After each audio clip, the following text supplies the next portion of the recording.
Jose Vara Gonzalez Jr. Hi, I'm Gab de la Cuesta. Hindi mo na ako kailangan tawagin kasi Dos na lang. Hello, Dos. I'm your wife. Si Mr. and si Miss. Legal nga talaga to. Misis nga talaga kita. Kaya kailangan maghiwalay na tayo. Grabe naman, hiwalay agad. Ang bilis naman. Paano kung gusto ko nakasal tayong dalawa? Naging Mr. and Mrs. Hindi to pwede malaman ng fiancé ko. Are you willing to spend forever with me? Can't believe it? Hoy, Jose Ibarra! Hindi ginagawa ang biro ang pagpapakasal, ha? Can't take it? Paano? Sasabihin mo ba to kay Jason? Kapag may solusyon na.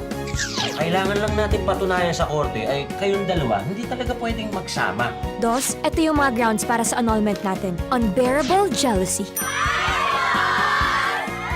Kagabi, hindi ka nagselos? Hindi. Nakita kita. No. Nagselos ka sa mga ex ko. Hindi ah.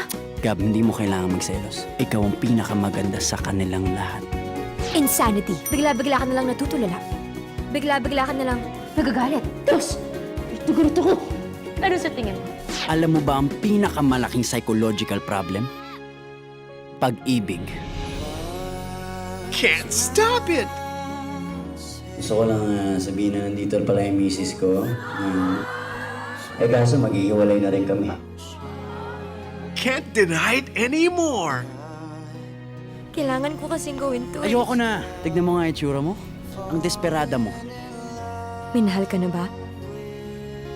Nagmahal ka na ba? Papa to, parang mahirap na eh. Mahirap ang mahulog o mahirap umalis?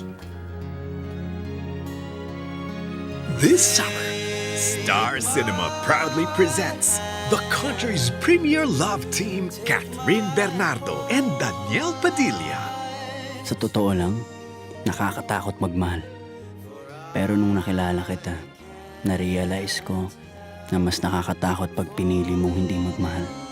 Can you turn a wrong thing right when you can't help falling in love? Directed by May Cruz Alviar. Goodbye, my future ex.